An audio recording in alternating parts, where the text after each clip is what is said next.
Provérbios, capítulo 2.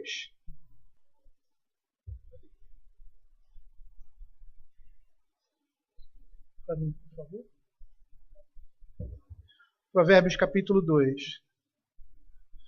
Hoje nós vamos, dando continuidade, expor dos versos 16 a 19.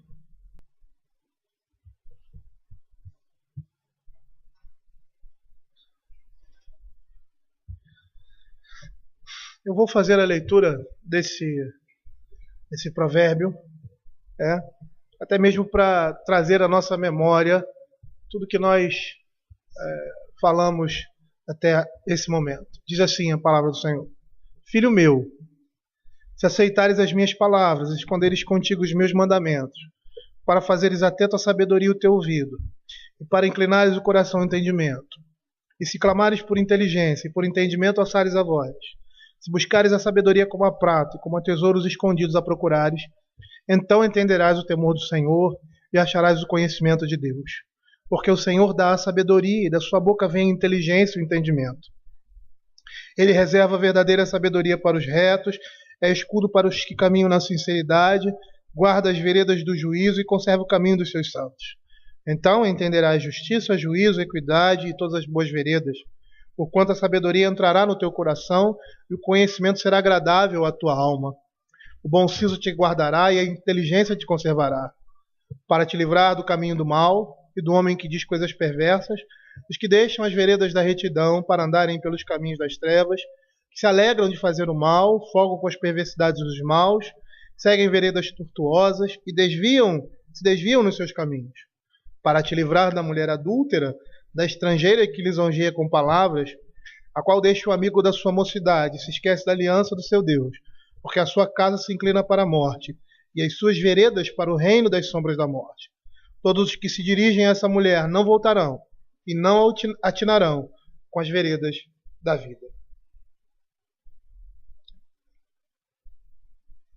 E o Senhor abra os nossos ouvidos e nos dê capacidade para podermos expor a sua palavra com firmeza e que o Senhor possa falar ao nosso coração. Essa é a nossa oração ao Senhor, é o nosso pedido, o nosso clamor ao Senhor. Bom, nós chegamos à segunda parte deste capítulo, que, como nós vimos anteriormente, diz respeito ao livramento, à proteção subsequente do filho, os resultados, a finalidade de ter esse conhecimento no coração. E agora nós vimos anteriormente que a sabedoria de Deus internalizada em nós, o conhecimento de Deus, o conhecimento da sua palavra, a obediência a essa palavra, ela nos livra da sedução dos homens perversos. E agora, das garras ou da sedução da mulher adúltera, como nós vemos aqui nos versos 16 e 19. Ao tratar dessa mulher qualificada como adúltera aqui, volúvel e mortal, nós vamos ver isso. O pai aqui, no seu discurso, está se aproximando do final, do clímax final. Nós vamos perceber que esse assunto aqui, tratado nesses 4 versos, é retomado e expandido em cerca de 65 versos depois, que se concentram ali em capítulo 5, 6 e 7 de Provérbios. Então é um assunto relevante, importante aqui no livro de Provérbios, que vai fazer uma referência direta a isso aí nesses capítulos e outras indiretas no decorrer da própria exposição do próprio livro, do todo o livro de Provérbios. Mas no verso 16 ele diz assim: para te livrar da mulher adúltera, da estrangeira que lisonjeia com palavras. Esse verso ele vai começar, ou seja, ele vai introduzir a esfera sexual da proteção do filho de uma mulher, ou de uma esposa, aqui no caso, lasciva. O verso 16, como nós vimos, ele está em paralelo com o verso 12. Para te livrar do caminho do homem mau, para te livrar da mulher adúltera. Da mesma forma que ao internalizar, ao buscar esse conhecimento, nós teremos como consequência o conhecimento de Deus, o conhecimento religioso, algo que como nós vimos lá no verso 5, que faz parte, começa a fazer parte de nós, da nossa vida. E, consequentemente, no verso 9, um conhecimento prático, ou seja, uma sabedoria aplicada nessa vida. Da mesma forma, nós estamos vendo aqui o escritor de Provérbios, Salomão, colocando essas duas finalidades, esses dois propósitos, ou resultados de se ter esse conhecimento. Ser protegido de caminhos tortuosos, de caminhos maus. E esse é o resultado, o benefício na prática de se ter a sabedoria e o conhecimento de Deus para se viver neste mundo mau, tomando decisões santas, nos livrar de caminhos tortuosos. O verso 16, ele diz assim, para te livrar.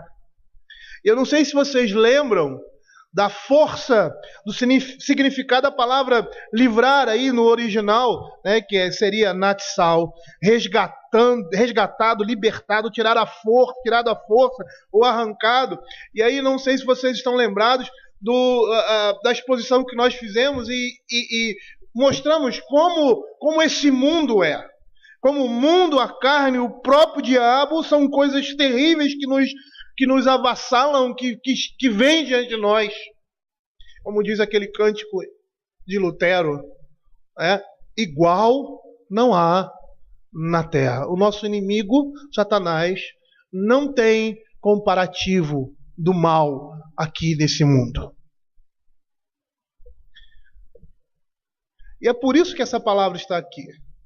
Porque, na realidade, essa palavra está apontando, no momento em que diz que livrar é ser retirado à força, arrancado, ela aponta para o caráter de uma extrema malignidade e perigo de alguma coisa que precisamos nos libertar. E aqui seria o quê?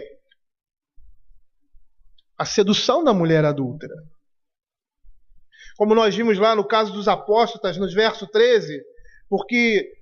dos que deixam, né? No verso 12, para te livrar do caminho mau. E aí ele classifica esses homens que dizem coisas perversas, dos que deixam as veredas da retidão, dos que optaram por um caminho errado, ao invés de caminhos retos, iluminados pela sabedoria divina, aqueles que abandonaram a sua herança espiritual e foram após outros caminhos, e homens infiéis, que cresceram em lares fiéis à aliança, mas que, como Caim e Saul, abraçaram a impiedade e rejeitaram a piedade e a moralidade bíblicas de Israel.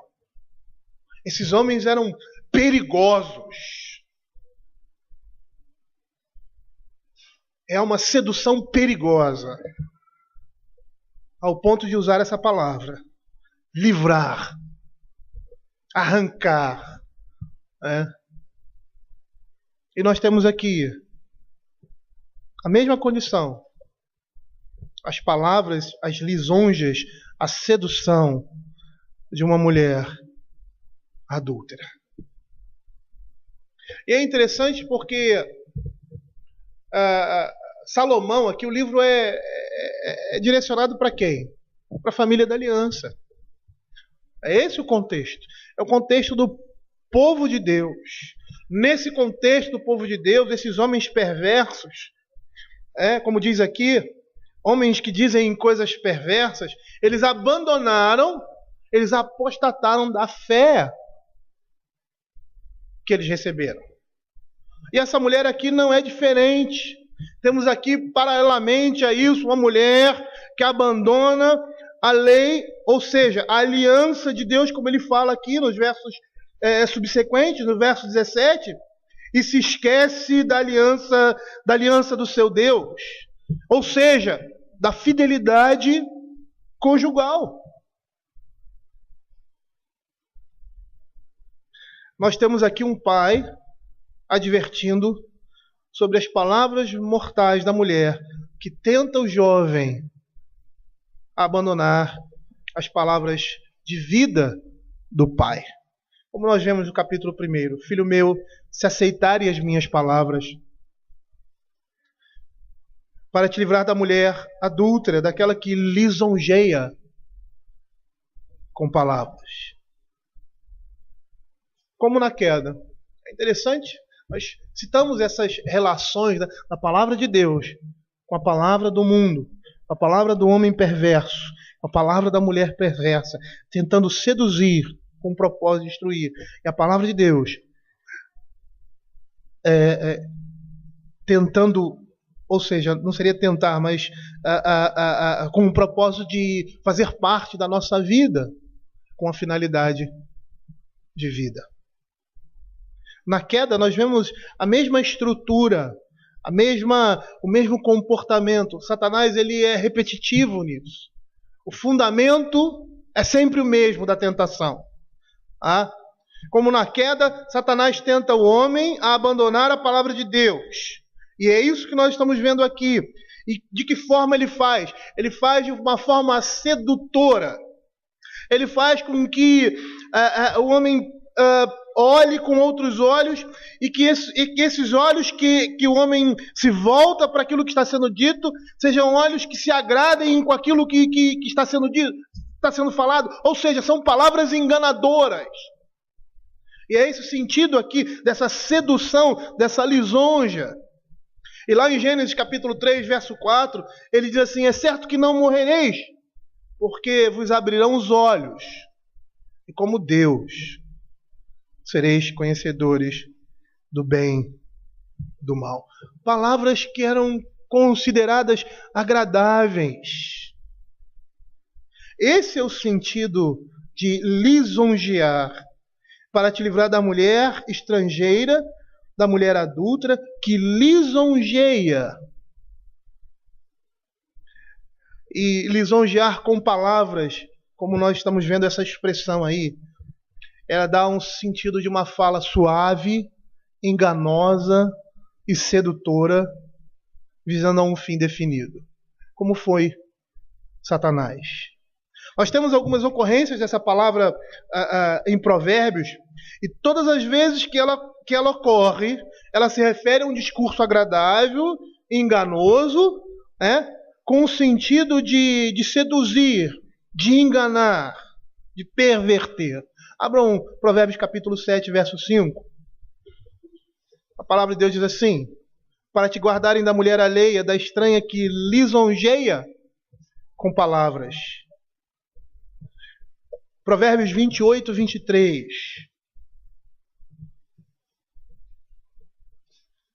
O que repreende a um homem achará depois mais favor do que aquele que lisonjeia com a língua. E o último texto, Provérbios 29, 5. O homem que lisonjeia seu próximo, arma-lhe uma rede aos passos. Ou seja, nesse último verso aí do capítulo 29, a palavra de Deus diz que aquele que usa desse artifício, ou seja, a lisonja, ele está preparando uma armadilha. E é interessante que o salmista, lá no Salmo 55, verso 21, vai dizer, no mesmo contexto, olha o que a palavra de Deus diz.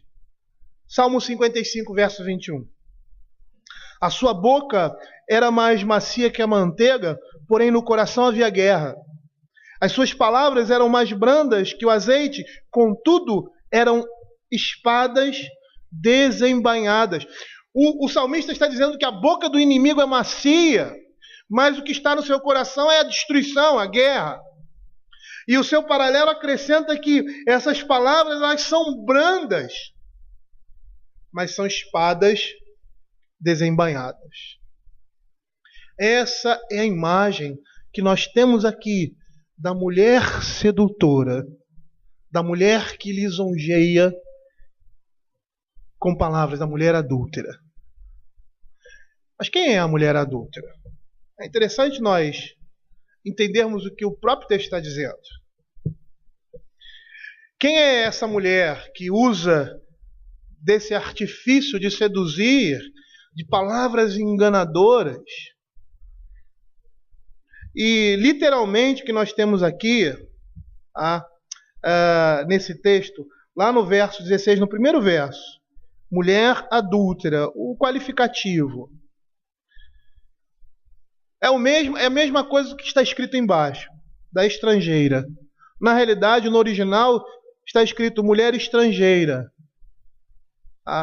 E essa palavra, no original, no feminino, toda vez que ela aparece em Provérbios, ela é usada frequentemente para se referir a uma mulher adúltera. Por quê? Porque essa palavra ela vai descrever, e essa palavra estrangeira, exur, no original, ela vai descrever uma pessoa estranha à família. Ou seja, a mulher adúltera, a mulher estrangeira, essa mulher é estranha aos laços familiares. Lá em Deuteronômio 25, verso 5, só a título de curiosidade, nós temos essa palavra. Na realidade foi traduzido por outro estranho, mas ishzur é a expressão no original, ou seja, homem estranho. Diz assim, se irmãos morarem juntos e um deles morrer sem filhos, então a mulher do que morreu não se casará com ishzur, ou seja, com outro homem. Deuteronômio 25, 5. Mas aqui está outro homem estranho. Aqui está traduzido como estranho, porque está implícito, homem. Ou seja, fora da família, seu cunhado a tomará e a receberá por mulher e exercerá para com ela a obrigação de cunhado. Quem é essa mulher estrangeira? Essa mulher estrangeira é estranha à família, ou seja, estranha à aliança conjugal. O texto que nós temos aqui, ele é muito rico, e eu vou ser sincero para os irmãos. Nós não conseguimos retirar tudo que ele pode nos dizer. Principalmente porque é um texto poético. Mas algumas coisas saltam aos olhos. E é interessante que nesses jogos de palavra, zura aqui, né, mulher adúltera, ser estranho, ela vai formar o substantivo estrangeiro. É isso. E o sentido dessa palavra no original, o seu sentido do verbo que deu origem a essa palavra, significa desviar, afastar, partir, abandonar. Ou seja, o que o verso 17 está dizendo, a qual deixa, abandona. Há um jogo de palavras aqui muito interessante que confirmam a condição dessa mulher e as suas características. Ela é uma mulher estranha, uma mulher que se desvia, é uma mulher que se afasta do laço matrimonial, do laço conjugal, da aliança do seu Deus. A sua característica é essa. Ela é estrangeira. Por quê? Porque ela deixa um amigo da sua mocidade. Há uma ligação aí entre o verso 16 e o verso 17, entre esse qualificativo adúltera e o verbo deixar, que é abandonar. E percebam que essa é a mesma descrição dos homens perversos. Eles são apóstatas. Eles abandonam a lei do seu Deus. Nós poderíamos dizer que estranha qualificaria a mulher que não faz parte da sua família, do seu laço conjugal. E por isso, ela não poderia ser possuída por ele, porque não é sua mulher. No verso 17, ele diz assim, a qual deixa o amigo de sua mocidade. Essa mulher, ela transgride deliberadamente o compromisso com seu marido piedoso. E essa ideia aqui é de um homem piedoso. No verso 17 ele diz assim, a qual deixa o amigo da sua mocidade e se esquece da aliança do seu Deus. E nós vamos perceber que essa aliança aí significa o contrato matrimonial, o casamento. E a ideia é de alguém que está dentro da aliança. ela abandona, ela deixa, ela apostata a sua herança espiritual, indo em direção a caminhos tortuosos. E com isso, essa expressão aí, o verbo deixar, ele está caracterizando apropriadamente o defeito moral da infidelidade dessa mulher. O mesmo usado para definir homens perversos. Nós vamos falar mais adiante, mas na Escritura, infidelidade sexual está relacionada à infidelidade espiritual. E é isso que nós estamos vendo aqui, claramente. Mas essa mulher adúltera, essa mulher estranha, que não faz parte da aliança, que não faz parte da família, que deixa, que abandona o amigo da sua mocidade. E aí seria interessante porque observarmos que essa linguagem está totalmente voltada para o laço conjugal, para o laço matrimonial. É isso que nós estamos vendo aqui. Um casal dentro da aliança, fazendo parte do povo de Deus, e essa mulher abandonando não só esse marido, mas também a aliança do seu Deus. Porque uma coisa vai estar relacionada à outra. E ele chama esse homem de amigo da sua mocidade, paralelamente à aliança do seu Deus. E essa metáfora aqui é a metáfora do marido como cabeça, como mestre, como guia. A palavra amigo aqui, no original, ela vai dar o sentido de um amigo pessoal, de um companheiro do peito, de um confidente, de um camarada, esse sentido. A raiz verbal desse verbo que nós temos aqui à nossa frente, que deu o substantivo, ou seja, que gerou a palavra no original amigo, que é alup, ela significa instruir e pode se referir a uma comunhão que se desenvolve entre pessoas que compartilham de si e conhecem uma às outras cada vez melhor com o passar do tempo. Às vezes a gente fala sobre significação de palavras aqui, e é interessante porque em toda a língua, às vezes as palavras partem de uma origem, às vezes elas partem de um verbo, não existia um substantivo, mas existia um verbo, e elas partem desse verbo, e são criados substantivos para aquela palavra.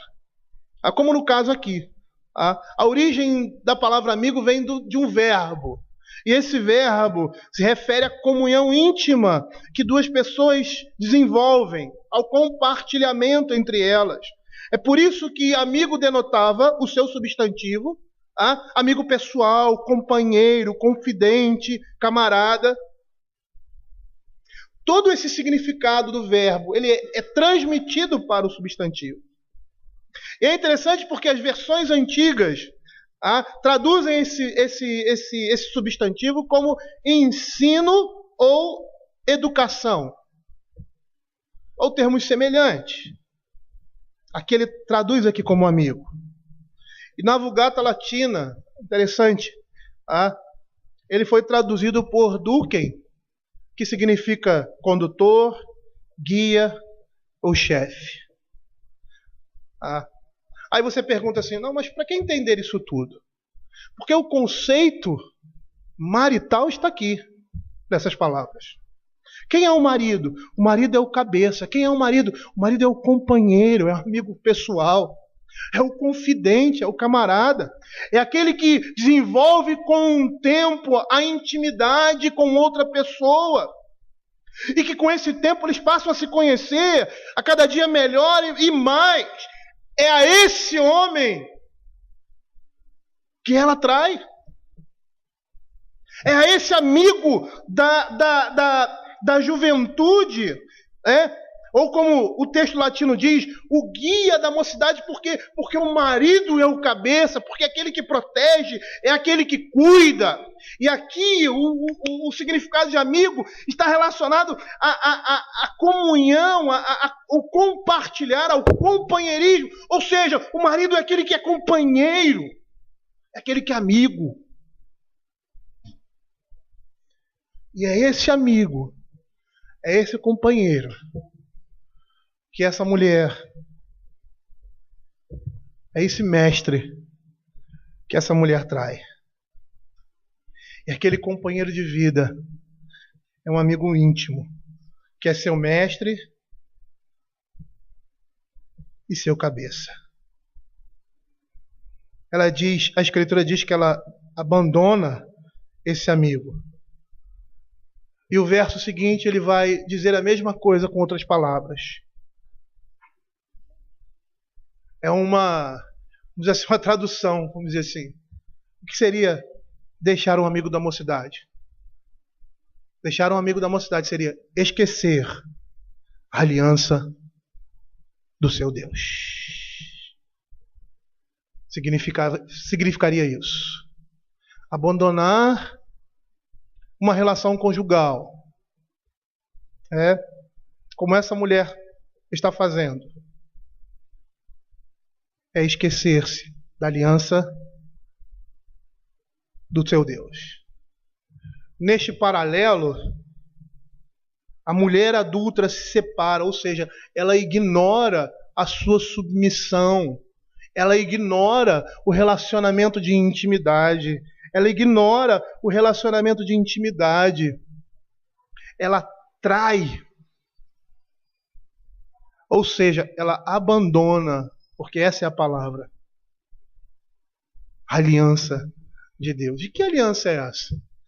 Quando ele diz que o amigo da sua mocidade, ele faz esse paralelo, deixar, esquecer, são palavras que estão no mesmo campo semântico, no mesmo significado, elas apontam para a mesma realidade, um abandono. E aí nós temos um paralelismo sinonímico. E o amigo da mocidade está em paralelo com a aliança do seu Deus. E quando ele diz isso, essa aliança que se refere ao compromisso da juventude, ao compromisso do casamento, à fidelidade mútua, mostra claramente que o Senhor é Deus o criador dessa aliança. É Deus quem cria essa aliança. É o Senhor quem estabelece essa aliança. No momento que você quebra essa aliança, você está quebrando a aliança com Deus. Mas esse termo também, aliança, ele vai denotar uma imposição, uma obrigação sobre essas pessoas, ou seja, as suas obrigações conjugais. E nesse aspecto, Deus também é testemunha, porque Ele é o Senhor, Ele é autor dos laços matrimoniais. Ou seja,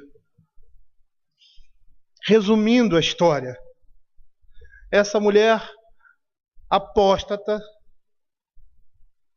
ela apostatou da sua fé.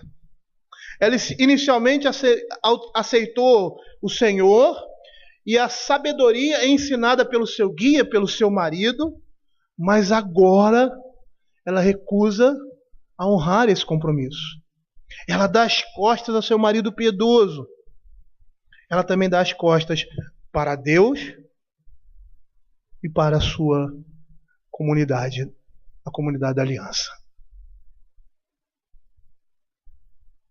O apóstolo Paulo vai falar que o homem que se une à prostituta torna-se um com ela, mas ele vai dizer que ele peca contra a igreja. Não peca somente contra o marido. Por quê? Porque ao dar as costas a um marido piedoso, ela também deu as costas a Deus e à comunidade da aliança. E aí no verso 15, nós temos, verso 18 e 19, nós temos aqui caracterizado o caminho da mulher adúltera.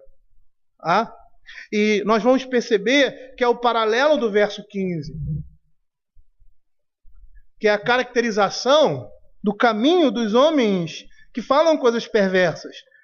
Por quê?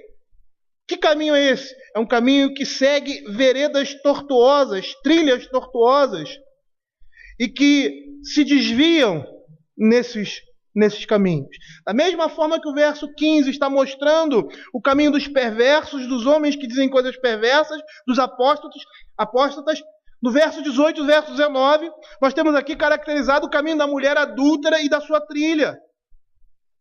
E olha o que a palavra de Deus diz: porque a sua casa inclina para a morte, as suas veredas para o reino o reino das sombras da morte. Todos os que se dirigem a essa mulher não voltarão e não atinarão com as veredas da vida.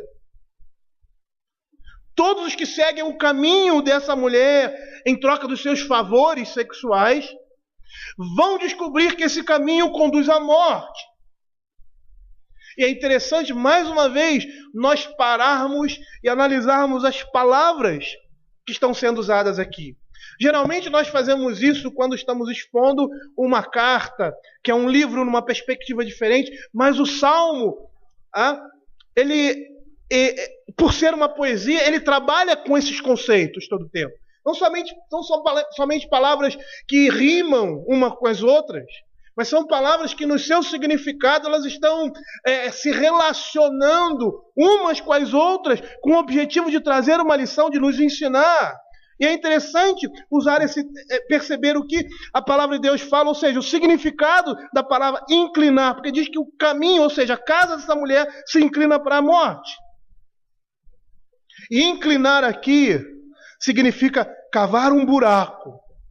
O sentido original dessa palavra é cavar, humilhar.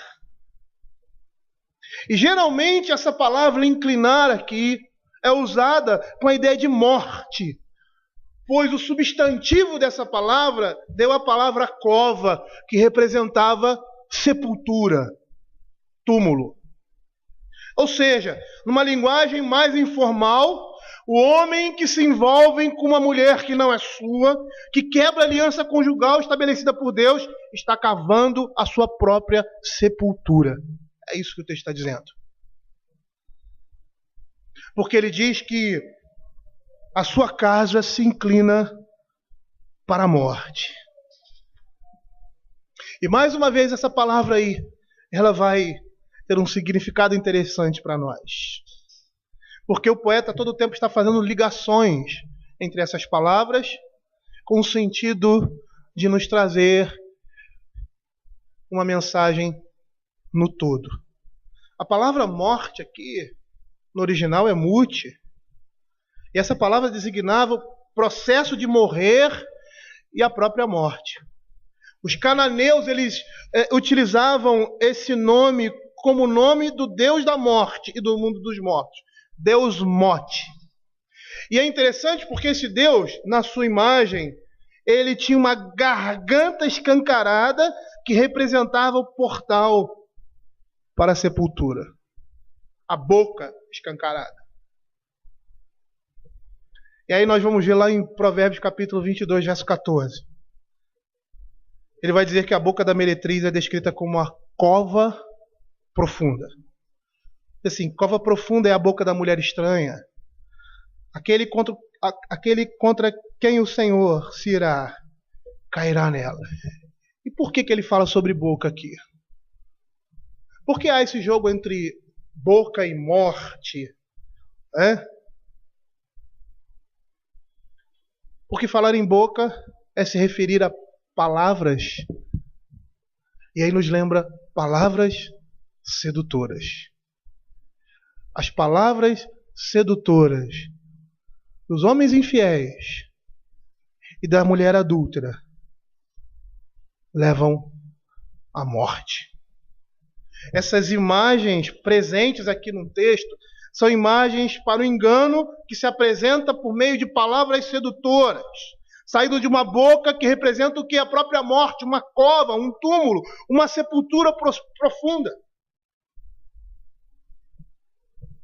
E é isso que acontece com todos aqueles que dão ouvidos a palavras mentirosas, que dão ouvidos ao mundo. Percebam que a Escritura vai todo o tempo trabalhar com essas imagens, ouvido, boca, palavras. Por quê? Porque é a palavra pregada. Porque o ensino vem através da palavra, a sedução vem através da língua, ou seja, da fala, do discurso, da palavra. E Deus é comparado em Cristo à sua própria palavra. Porque a palavra de Deus representa o próprio Deus. Vai levar à morte, vai levar à destruição. Abram aí Provérbios capítulo 5, verso 17. E nós vamos ver o que significa esses caminhos de morte. Provérbios capítulo 5, versos de 7 a 14. Agora, pois, filho meu, dá-me ouvidos, não te desvie das palavras da minha boca, afaste-te do caminho da mulher adúltera, e não te aproximes da porta da sua casa, para que não deis a outrem a tua honra, nem os teus anos a cruéis, para que dos teus bens não se fartem os estranhos, e o fruto do teu trabalho não entre em casa alheia. E gemas no fim de tua vida, quando consumirem a tua carne e o teu corpo, e digas, como aborreci o ensino e desprezou o meu coração a disciplina. E não escutei a voz dos que me ensinavam, nem a meus mestres inclinei os ouvidos. Quase que me achei em todo mal, que sucedeu no meio da assembleia e da congregação. Abram o capítulo 6, no verso 29 a 35. Esse é o fim, é o caminho, é a boca escancarada do Deus Morte, recebendo os homens como se fosse um túmulo para sua própria destruição. Verso 29. Assim será com que se chegar a mulher do seu próximo, não ficará sem castigo todo aquele que a tocar. Não é certo que se despreza o ladrão quando furta para saciar tendo fome? Pois este, quando encontrado, pagará 7 vezes tanto, entregará todos os bens de sua casa. O que adultera com uma mulher está fora de si. Só mesmo quem quer arruinar-se é que pratica tal coisa. Achará açoites e infâmia, e o seu opróbrio nunca se apagará. Porque o ciúme excita o furor do marido, e não terá compaixão no dia da vingança, não se contentará com o resgate, nem aceitará presentes, ainda que sejam muitos. Ou seja, o que nós estamos vendo aqui é o fim, ou seja, é o caminho, a consequência de se dar ouvidos a palavras sedutoras da mulher adúltera. E por fim, queridos, nós vamos ver que o Senhor garante a morte dos homens lascivos. Como nós vemos em Provérbios, capítulo 5, versos de 21 a 23. Ele diz assim, porque os caminhos do homem estão perante os olhos do Senhor, e ele considera todas as suas veredas. Quanto ao perverso, as suas iniquidades o prenderão, e com as cordas do seu pecado será detido. Ele morrerá pela falta de disciplina, e pela sua muita loucura, perdido, cambaleia. O Senhor garante a morte e a destruição aos homens que vivem dessa forma.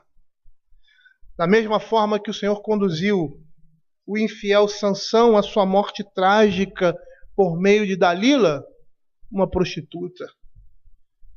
Lá no capítulo de Juízes 16, verso 1, você percebe claramente que Sansão ali se junta a uma prostituta.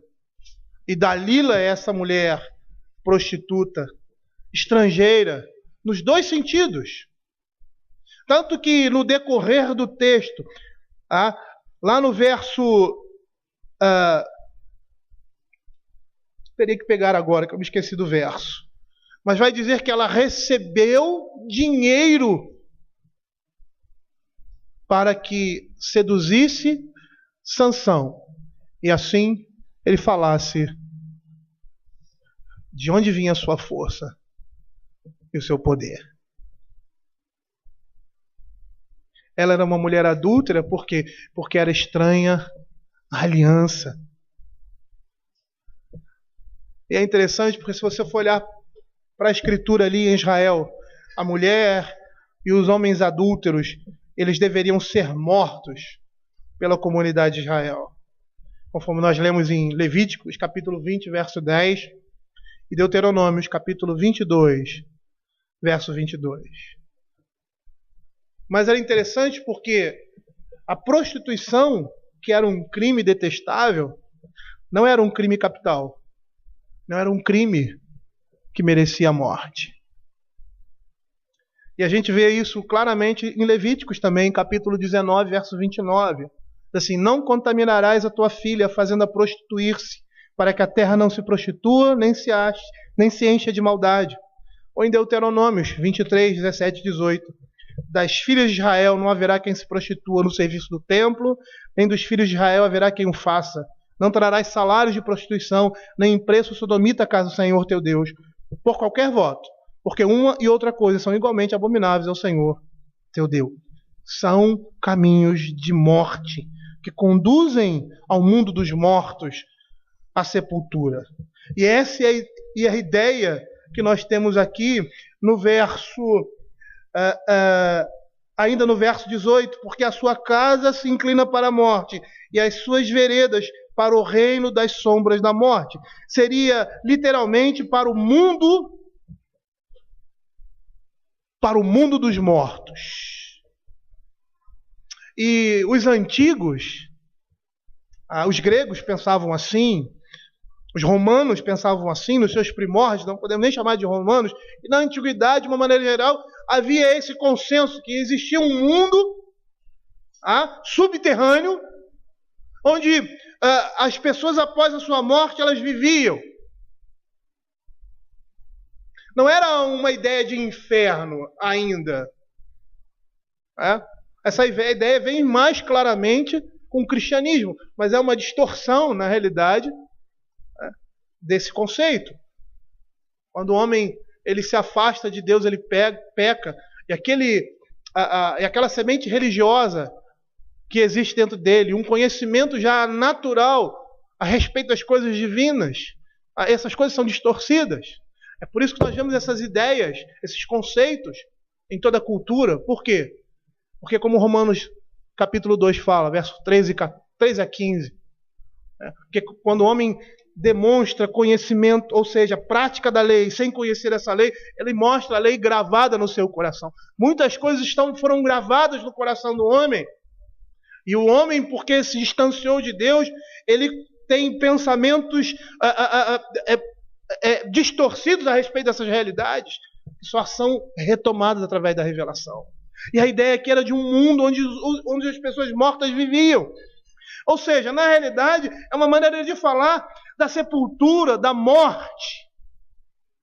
E o que nós estamos vendo aqui, queridos, e esse eu creio que é esse o objetivo ali do escritor de Provérbios, é mostrar que esse caminho, ou seja, o caminho da lasciva, o caminho da impureza, o caminho do adultério, é um caminho que pode levar à morte física, mas é um caminho que leva à morte espiritual, como um caminho de morte. E aí, referindo-se a um estado de alma, apesar do homem estar vivo. É por isso que ele diz assim: todos os que se dirigem a essa mulher não voltarão e não atinarão com as veredas da vida. E esse verso é um desdobramento do verso anterior, do verso 18, que é a ideia de uma estrada íngreme que está conduzindo à morte. E quando ele diz assim, todos, ele diz, a ideia é que é todos sem exceção, que não estiverem protegidos por um relacionamento com o Senhor e por um caráter espiritual maduro, que se dirigirem a essa mulher, consequentemente, eles vão caminhar para a morte. E mais uma vez, aqui há um jogo de palavras interessante, quando ele diz assim, todos os que se dirigem a essa mulher, e o verbo dirigir aqui significa entrar, vir. Ou seja, esse verbo está descrevendo uma relação sexual. É uma imagem poderosa de alguém que se deita, que se junta com uma mulher. E essa imagem torna essa mulher a própria entrada da morte, o próprio orifício da morte, como a boca do Deus morte. A palavra de Deus diz que não voltarão das veredas da morte. Eles não retornam de lá. É uma terra sem volta, esse mundo dos mortos aqui. A ideia de uma casa escura, uma casa que ninguém deixa depois de entrar nela, uma estrada sem volta. É por isso que ele diz assim: não atinarão com as veredas da vida. Ou seja, esse paralelismo aí, ele está ressaltando que ninguém que se junta aos mortos pela vontade dela, dessa mulher, vai escapar alcançando as veredas da vida. Ninguém que entra por esse caminho vai chegar no caminho da salvação. E veredas aqui é modo de viver. Ou seja, traduzindo o que o escritor está querendo dizer, seria literalmente assim: aqueles que vivem no caminho do adultério não alcançarão os caminhos da vida. Ou seja, aqueles que vivem no caminho do adultério não conseguem viver um modo de vida santo. Se nós nos lembrarmos dos registros da Escritura, de todos que adulteraram, homens santos, e que por causa disso se desviaram do Senhor, é isso que ele está querendo dizer aqui. Aqueles que andam por esses caminhos, eles se desviam. Eles não vão chegar aos caminhos da vida se não abandonarem esse tipo de comportamento.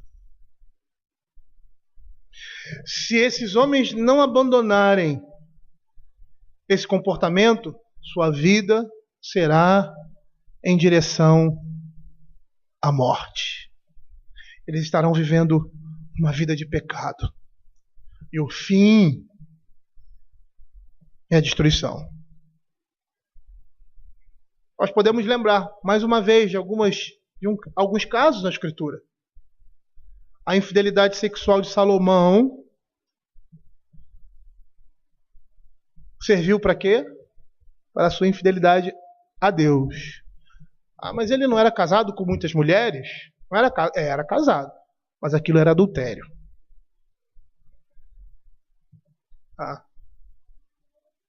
E aquele adultério estava relacionado à infidelidade também ao Senhor. Porque ele disse que Salomão não deveria se casar com mulher estrangeira. Ele fala isso logo no início, que o rei não poderia ter muitas mulheres, nem ir após muitas riquezas, nem ter muitos cavalos. Naturalmente, Salomão teve muitas riquezas, porque Deus concedeu essas riquezas. Mas o seu coração se desviou. Nós vemos isso. E ele foi atrás dessas coisas.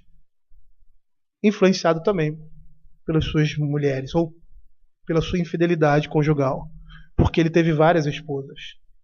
Sansão também teve um fim trágico, por causa de um comportamento como esse. Ele se arrepende no final da sua vida. Mas qual foi o seu fim? Davi também teve como companheiro a destruição na sua vida familiar por causa de um comportamento semelhante. O que nós estamos vendo aqui, queridos, é um quadro vívido de uma relação pecaminosa desta natureza. E sabe o que eu percebo? Eu percebo que todos nós, homens e mulheres, aqui presentes, estão propensos a isso aqui.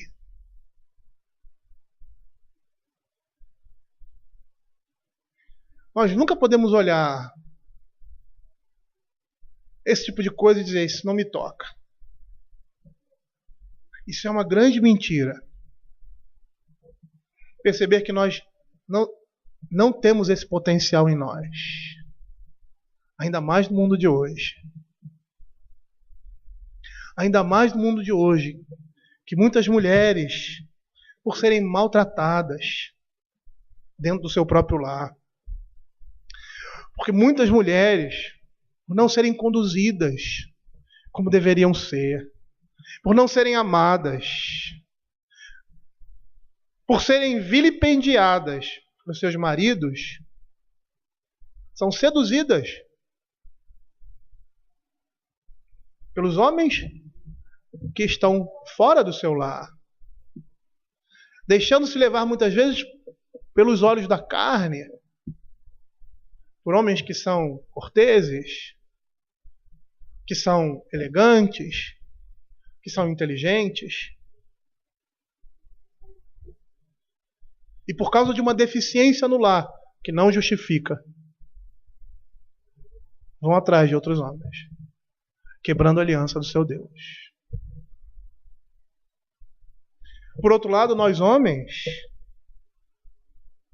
que padecemos muitas vezes por causa das nossas vistas, dos nossos olhares, porque os nossos olhos são as nossas maiores fraquezas, porque somos despertados por aquilo que nós vemos mais do que as mulheres. Por às vezes estar num ambiente de trabalho e ter aquela mulher se insinuando, às vezes de forma sutil, porque é infeliz dentro de casa, porque olha para você e vê que você é um bom marido, é um homem preocupado com a sua família, é um homem temente a Deus. E aí vai e se insinua. E muitas vezes caímos nessa armadilha. Ora bolas, se Salomão caiu, se Davi caiu, se Sansão caiu, por que você acha que você não pode cair? Você é mais forte que qualquer um deles. É por isso que o pai está orientando o filho. É por isso que ele diz que essas palavras têm que estar no nosso coração. Porque sabe o que vai proteger você de uma boa conversa? Às vezes de um perfume, às vezes de uma atitude mais assim carinhosa ou delicada de uma determinada pessoa, seja homem ou mulher, é a palavra de Deus. Ela diz que quando a palavra está no nosso coração, nós vamos entender justiça, juízo, equidade e todas as boas veredas. E vamos fugir dessas coisas.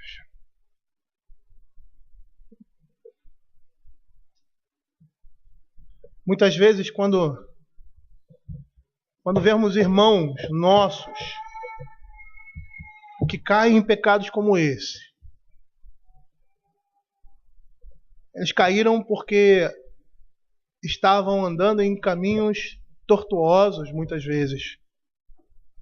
Às vezes porque deixaram de vigiar. Às vezes porque estavam vivendo uma vida de pecado, e como diz a Escritura, contra quem o Senhor se irá, cairá na boca da mulher adúltera. Queridos, nós somos chamados a viver uma vida de santidade.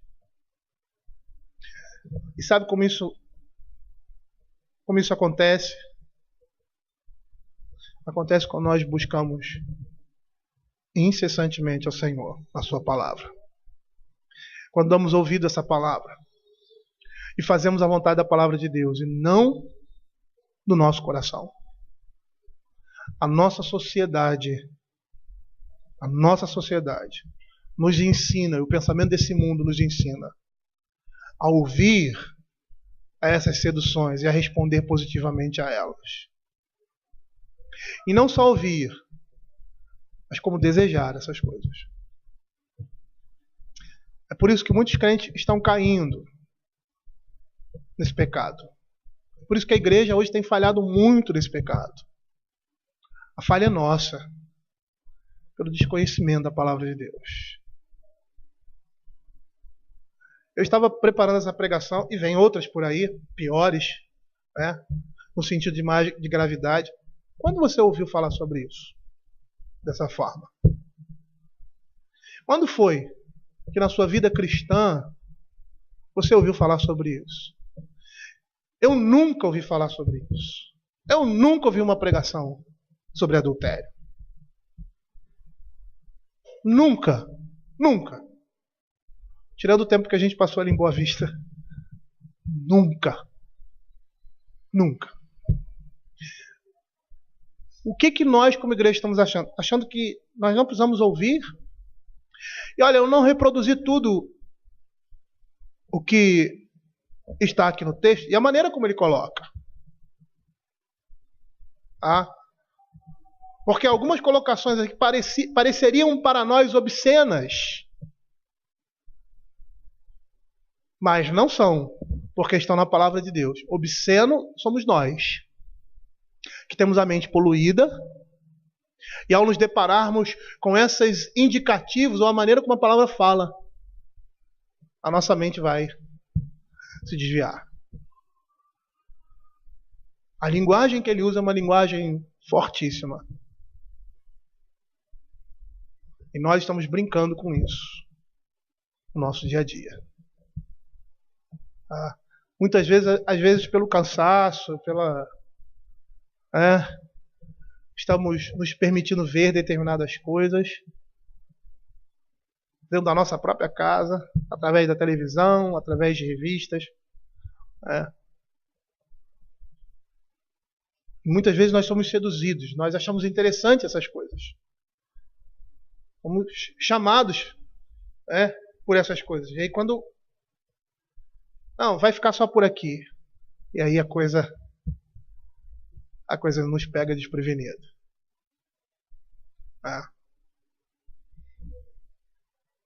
Queridos, essa é a situação desse mundo. Não é à toa que ele usa a palavra no original lá, natzal, que é livrar, arrancar. Precisamos ser arrancados.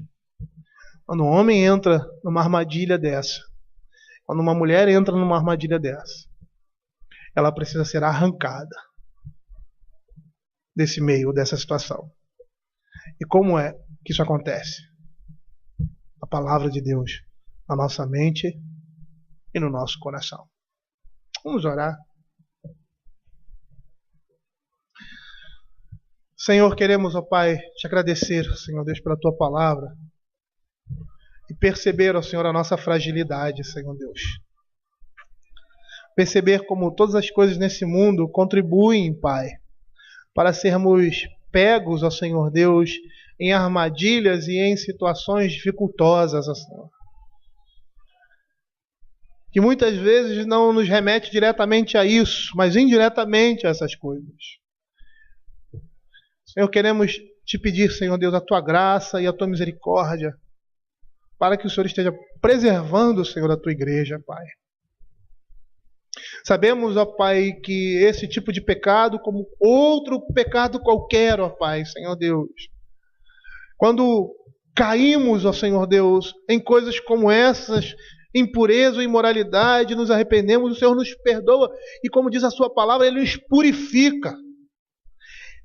Não somos mais impuros, adúlteros, fornicários, mas somos puros, somos santos diante do Senhor.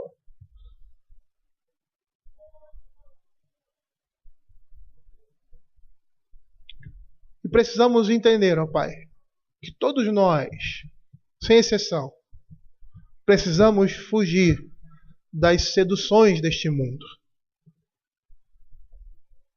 Porque senão nós vamos cair. E se a morte espiritual não for o destino final para aqueles que vivem dessa forma, porque se arrependem e abandonam esse tipo de comportamento,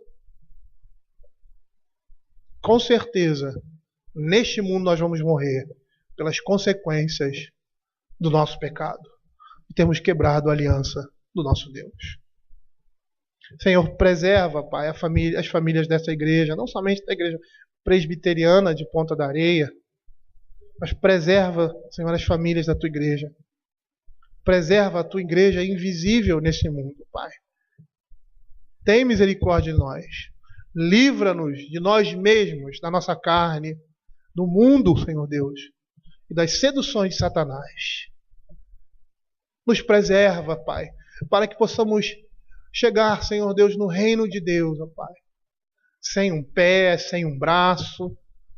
Que possamos chegar, ó Pai, inteiros no reino de Deus. É o que nós pedimos, Pai. Em nome de Jesus. Receber a bênção.